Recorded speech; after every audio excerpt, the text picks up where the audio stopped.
Welcome back to Sunrise Daily. We're keeping our focus on the economy and continuing from where we stopped. Mr. Ziko B joins us now. He's a capital market solicitor and also a legal practitioner. Thank you for coming on this morning. Thank you very much.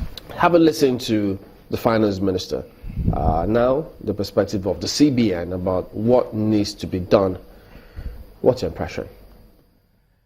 Honestly, from last night when I listened to the press conference of the CBN governor, and from what I've heard this morning, I think that we are in serious trouble because it doesn't appear as though anything meaningful is being done to get us out of the recession. I do not think that the agencies of government involved in the economy are working together. I don't think that their policies are working together.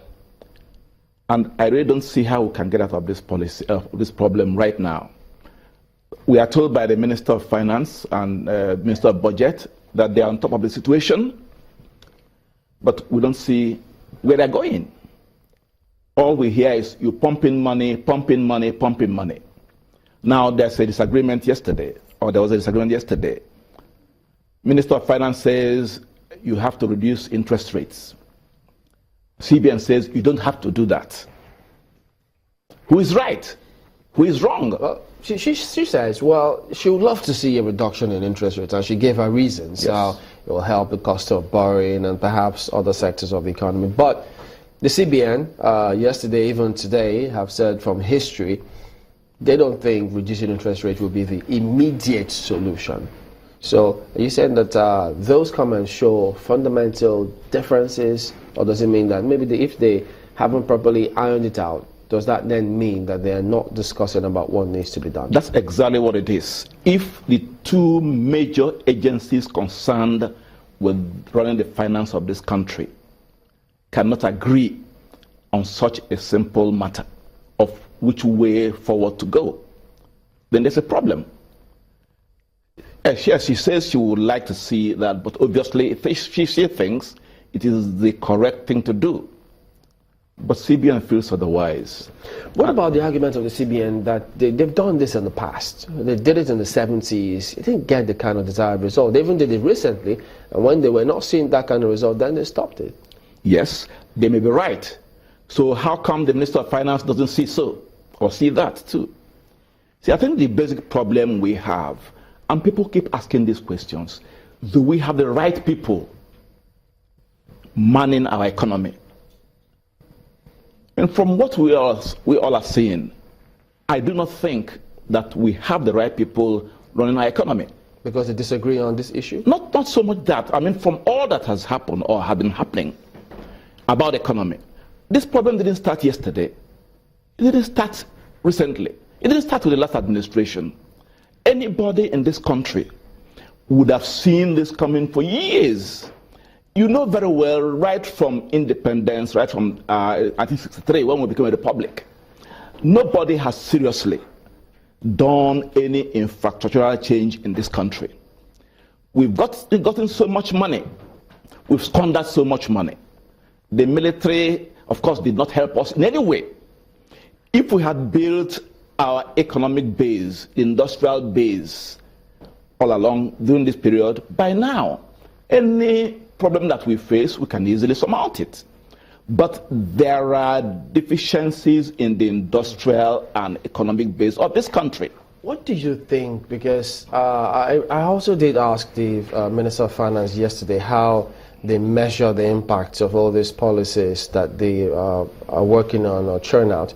And then the CBN today as well, in terms of how they actually think this is making an impact. And the CBN today was saying that, look, some of these chaps who say manufacturers that rely on Forex are using it as a front to get monies out of this country. And then I asked myself, are they really and truly in touch with those who are doing business out there to actually understand what the real problem is?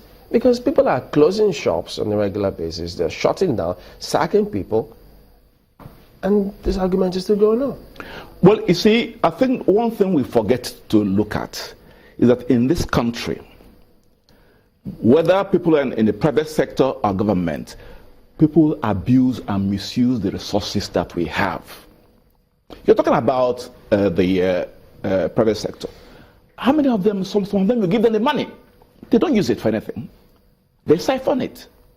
Yeah, but whose duty is it to identify those who are doing that and ensure that the real people who require these funds get it rather than shut down shop? I agree. The government.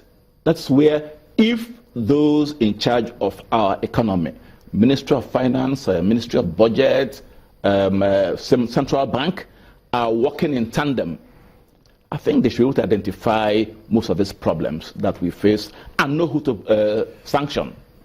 You know, from all of this now, I think for most Nigerians, they feel the way you do this morning, listening to almost all three. The budget minister has been here, as well as the finance minister. Now we're hearing, we just heard from the CBN.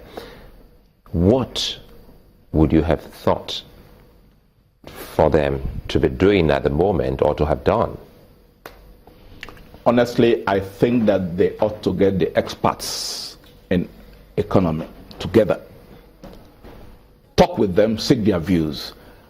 If you ask me personally, I would have thought that from where we are now, maybe we need a totally different economic team. I'm not in government, but I do not think that those we have right now managing our economy are the best that this country can produce. I'm aware that when appointments of ministers were made, many criticized those put in charge of our economy. They are excellent people, excellent men in their fields. But with a country like Nigeria, as complex as the economy is, and with the problems we face, are these the experienced or the most experienced people that we have that will run that economy?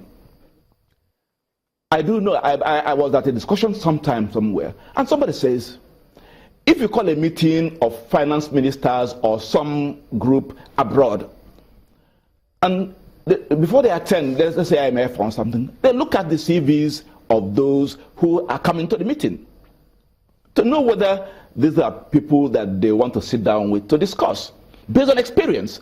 That's what happens in the entire world.